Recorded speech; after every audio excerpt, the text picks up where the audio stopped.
In fact, the country's largest tree of any type east of California is this bald cypress tree near St. Francisville, Louisiana. The base of this cypress tree is massive. It's 17 feet in diameter. That's the size of a lot of home living rooms. The champion tree is believed to be 1,500 years old. It's part of the Cat Island National Wildlife Refuge. Today, we're following Terry Mathern to a large tree he found on his property near the Amite River in Ascension Parish. I'd like to know what it was like when all them trees like we go and see they were everywhere in here. After 8 years on the property, Mathern discovered this giant. Wow, I didn't think there was anything that big still in here. I wouldn't doubt there's still some more. Later on, I get time, I'm gonna walk some more in here. First, a tape measure is stretched around the tree to measure its circumference. 21 feet 9 inches. Then, using a hand drill, Stern pierces the bark and digs toward the center of the tree. He pulls out a core sample with rings that mark every year of the tree's life. But if you see where my thumb is pointing here, you should be able to see some of those darker colored marks on there. Stern counts 100 rings in a sample nearly 3 inches long. Simply counting the rings and extrapolating based on the size of the coring. Based on that, Stern estimates that this cypress is 700 to 1,000 years old. 1,000 years old. That earns the tree a plaque as a legacy cypress tree. Stern's designation for any tree that was here at the time of the Louisiana Purchase more than 200 years ago. I think we should care for anything that has survived the centuries, going back in many cases 1,000 years, 1,500 years I'm finding in some cases. And these old trees give us a hint of what Louisiana looked like when forests were crowded with these cypress giants. Bald cypress, Taxodium distichum, is one of the most distinctive southern conifers with its deciduous foliage, buttressed trunk, and its formation of cypress knees. It is the classic tree of the southern swamps. It is also known as bald cypress, swamp cypress, white cypress, and tidewater red cypress. The Taxodium genus was once widely distributed in prehistoric forests of Europe and North America. However, today there are just 3 species native to the southeastern United States: bald cypress, pond cypress, and Montezuma bald cypress. Bald cypress is a large tree that typically grows 100 to 120 feet tall and 3 to 5 feet in diameter. It is a relatively long-lived tree that typically lives 400 to 600 years, with some reports of trees closer to 1,000 years old in virgin forest stands. It is considered a moderately fast-growing tree, reaching 40 to 50 feet tall in open landscapes in about 15 to 25 years. Trees have a pyramid-shaped crown, a cylindrical trunk, and a fluted buttressed base. Because of its attractiveness, it has been widely used as ornamental well beyond its natural range. Bald cypress is native to the southeastern United States and is naturally found only in southwestern Kentucky along the Mississippi, Ohio, and Green Rivers. It grows in permanently wet, swampy-type areas, wet and seasonally inundated soils, and low-lying areas typically less than 100 feet above sea level. Cypress swamps and other forested wetlands that receive periodic nutrients from floodwaters are considered some of the world's most productive ecosystems. Bald cypress knees develop from lateral roots that rise into a cone-shaped structure, and the knees vary in height depending upon water level. The function of the knees is unknown, but many consider them to assist in supplying oxygen to submerged root systems. Knees are less likely to form in the absence of flooding or standing water. When planted in the landscape, bald cypress can be grown on many upland soils. Bald cypress is considered intermediate in shade tolerance, with best growth under direct overhead sunlight. Bald cypress is a deciduous conifer that has small, linear, flat, needle-like leaves. They are usually 1/4 inch to 3/4 inches long and are usually 2-ranked, which is a leaf arrangement where the leaves on the stem are arranged in 2 vertical columns on opposite sides of the stem, kind of like a feather. The branchlet structure resembles a feathery compound leaf. The soft needle-like leaves emerge in early spring and are green to yellow-green, darkening during the growing season. In the autumn, leaves turn russet or copper-colored before being shed. The tree is monoecious, meaning one house, and so that means that a tree will have both male and female flowers. The male flowers are in drooping panicles that are about 3 to 5 inches long. The female flowers are almost globe-shaped with small extending scales which occur near the end of the branches. The pollen is shed between March and April, and flowers are wind-pollinated. The fruit is a 3/4 to 1 inch globe-shaped cone. The cones are composed of scales, and they look like a woody brown sphere with rough surfaces. Each cone has 9 to 16 5-sided scales that typically have 2 irregular triangle-shaped seeds. The seeds have a thick horny coat. They turn from green to brownish purple as they mature in October to December. As they mature, the cone can disintegrate, releasing the seeds, or drop to the ground. The dropping of mature cones is occasionally hastened by squirrels, which eat the seeds. Streams and moving water are the most important means of seed dispersal. Trees produce seed every year with good seed crops every 3 or so years. Bald cypress can also reproduce by sprouting. Bald cypress is one of the few conifer species that sprout. The bark is somewhat variable, but typically thin and fibrous. It's kind of red and brown in color. It may be gray where it's overly exposed to the weather. It has a kind of interwoven pattern of narrow, flat ridges and narrow furrows that peel off in long strips. In older trees, the bark may appear somewhat scaly. The fibrous bark provides a nice winter appeal when the tree is without its foliage. The wood of bald cypress is yellowish-brown with nearly white sapwood. Occasionally, some boards will have scattered pockets of dark wood that have been attacked by fungi, and this is called pecky cypress. The wood of old-growth bald cypress is rated as very durable to decay, but wood from younger trees is rated moderately durable. Cypressine, a naturally occurring preservative oil in the wood, is believed to give bald cypress heartwood a high decay resistance. Bald cypress is a relatively important wildlife tree. The seeds are eaten by wild turkeys, squirrels, evening grosbeaks, and wood ducks, and they are a minor part of the diet of other waterfowl and wading birds.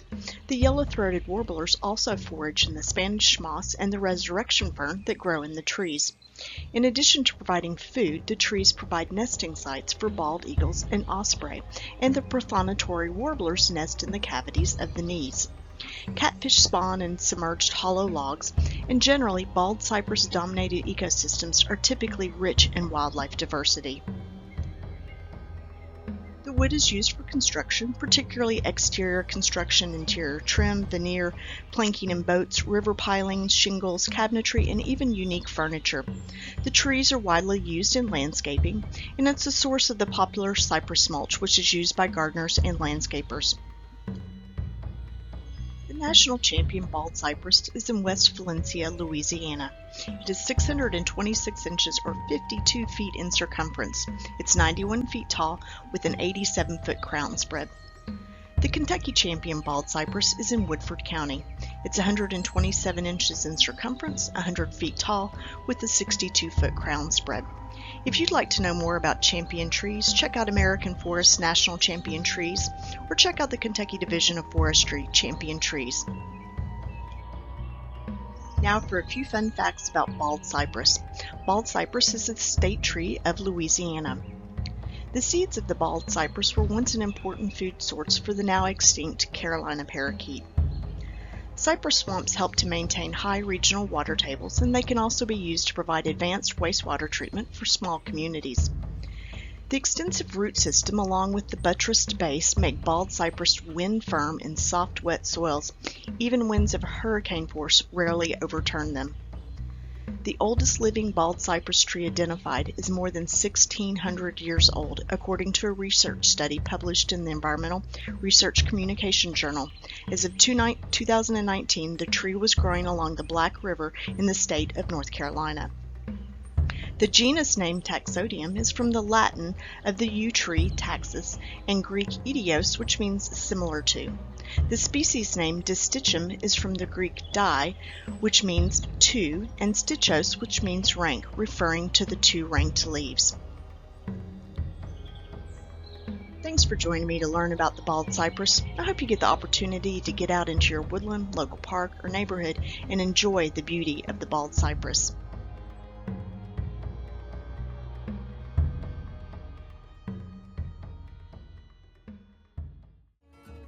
Bald cypress, Taxodium disticum.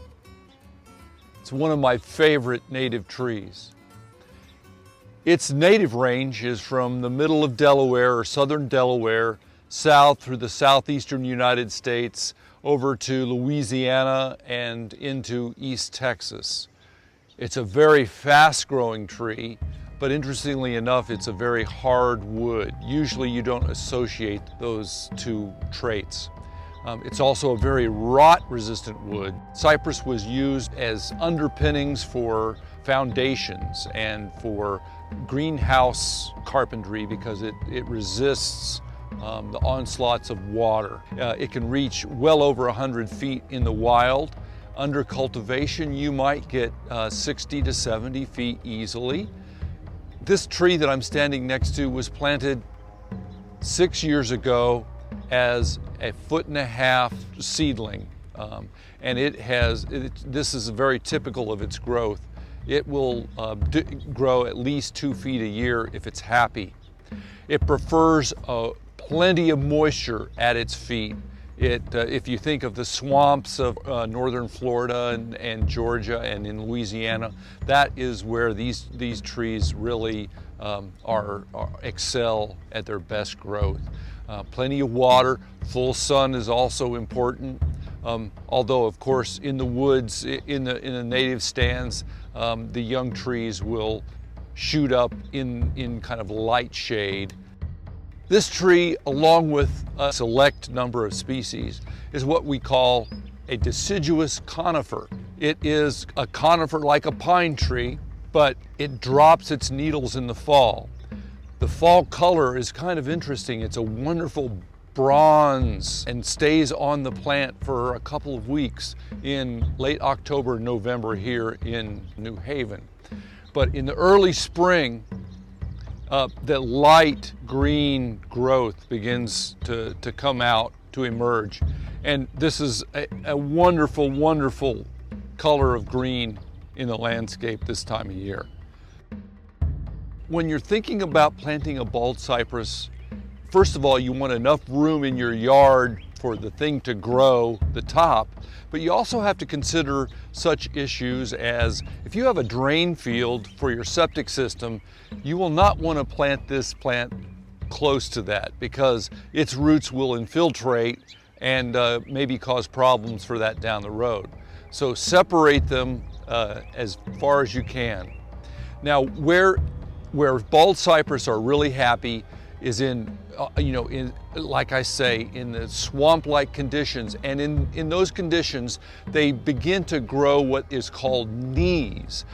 These structures that come out of the ground, off of the root system, and they can actually rise to 1.5 feet to 2 foot or even more.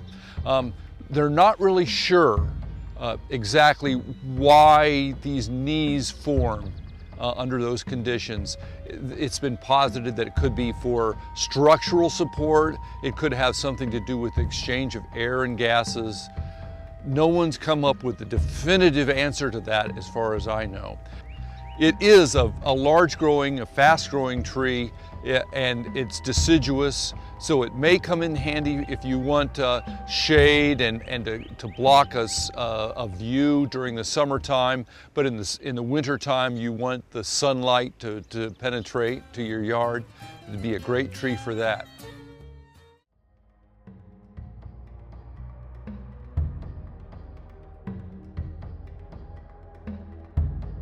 There's a treasure lying in the sleepy swamps of Louisiana. It's been a century since commercially prized cypress trees have been big enough to cut, and now's the time. The question is whether this could be the last time. NPR's Elizabeth Sjogren has the first of 2 stories. Everyone seems to agree that cypress is something special. The wood from the trees is valued for its beauty and its resistance to rot and insects. Frank Vallow built a new sawmill in anticipation of the big cypress harvest. and hopes to supply a market hungry for everything from cypress shingles and lawn furniture to cabinets and mulch. Cypress has a rich, even color. Frank Lloyd Wright would use cypress in a lot of his houses. Vallo caresses a board as he pulls it from a stack. Look at this board. You can just see the character. It tells a little story. It's a beautiful piece of wood.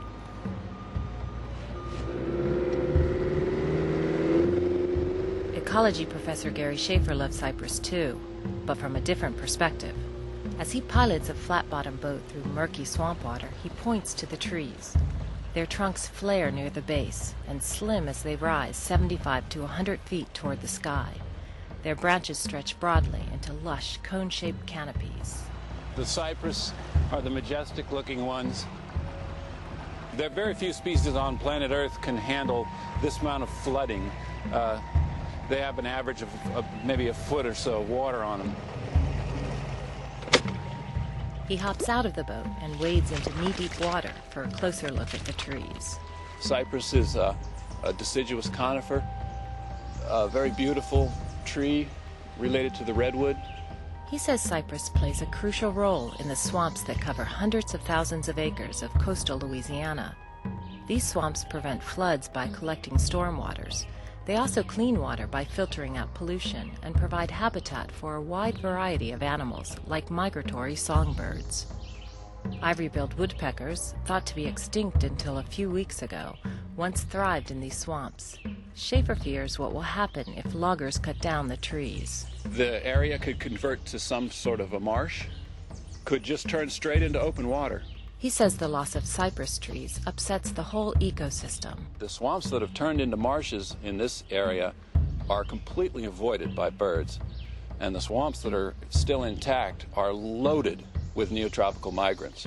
He and other local scientists closely studied sections of swamp, and they extrapolated their findings to the entire area. They estimate 80% of coastal Louisiana's cypress forest would not grow back if they're cut down. But that's a difficult case to make to the people clamoring for timber. After all, this same forest of towering trees was cut down completely about 100 years ago. One of the arguments that the loggers make is that, wait a second, we cut this whole thing over and it all came back. Almost all of it had secondary trees come in. And that is absolutely true. But the system has changed so dramatically over the last 100 years that it's not the same system anymore. Major water diversion projects decades ago cut off these swamps from the rivers that used to replenish them with sediment. So the ground level is sinking and the water level is rising. Cypress trees can live in water, but their seeds need drier ground to germinate. In many of these swamps, the water no longer recedes long enough to let new trees develop.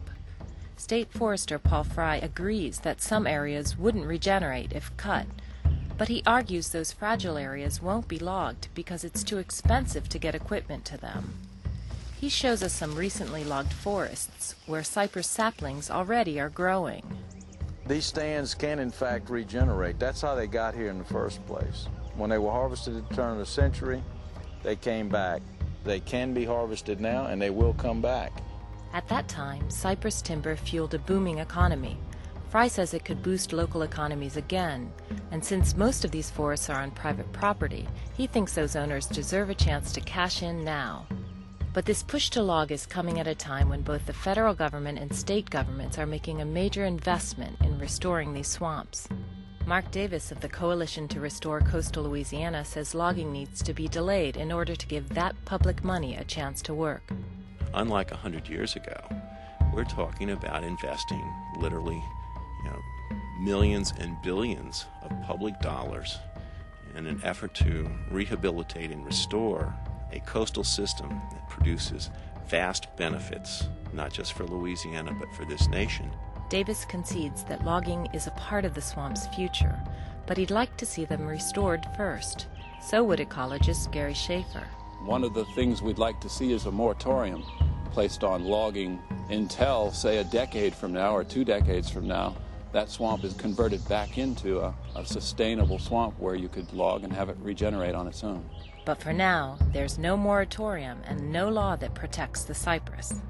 The only thing keeping the loggers from the wood is a turf battle in Washington. been trying to cut this timber for a long time, and the Corps of Engineers keeps shutting us down. More on that tomorrow. Elizabeth Shogren, NPR News. A map projecting the effects of cypress logging can be found at npr.org.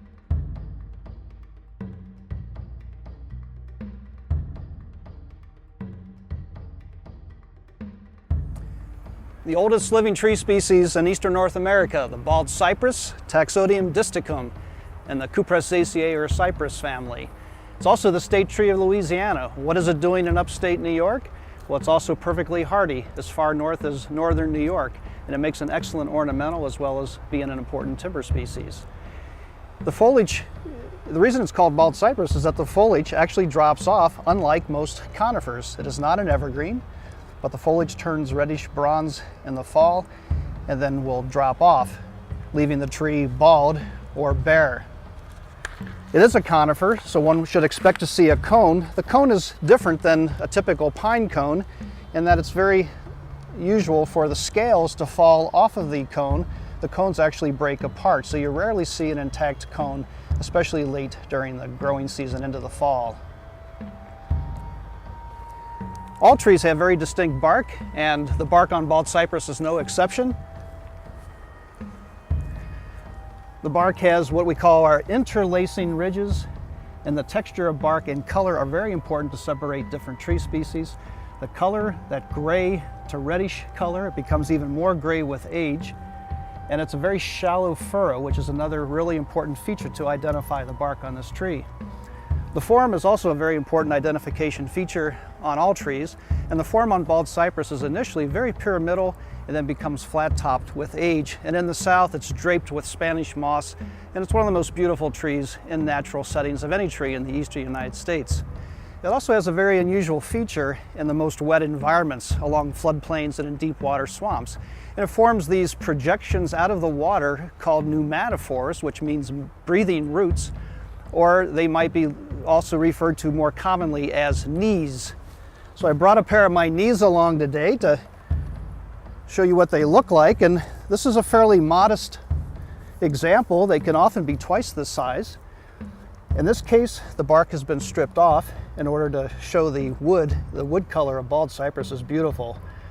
The knees have actually no physiological function that we know of for bald cypress, unlike for mangroves where pneumatophores are very important to allow the species to survive in a very flooded condition. The wood is very valuable on bald cypress, especially from the main bole of the tree.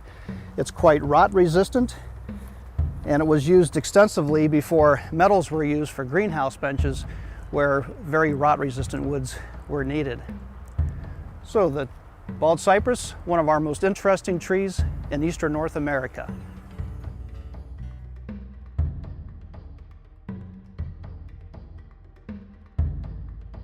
Hi everyone, Savannah Tree Foundation Field Manager Jake Henry here, and today we're doing a video on a really popular urban tree species, and rightfully so. This is our bald cypress, or Taxodium disticum. So this is a really cool tree species we find here in the southeast. It is a native tree species. Typically you'll find these in natural areas out in swamps or wetlands. They're extremely well adapted to flooding and standing water, which is not a characteristic that a lot of trees have. So this is really important, a really tough, beautiful tree, and we've actually got two of them here. And so let's look at the characteristics a little bit here. So let's take a closer look here at the needles. Now it is a conifer, meaning it has needles and not broad leaves, but it's deciduous, which is really cool. That's not a common thing. You know, most conifers that we find are evergreens, like our pine trees.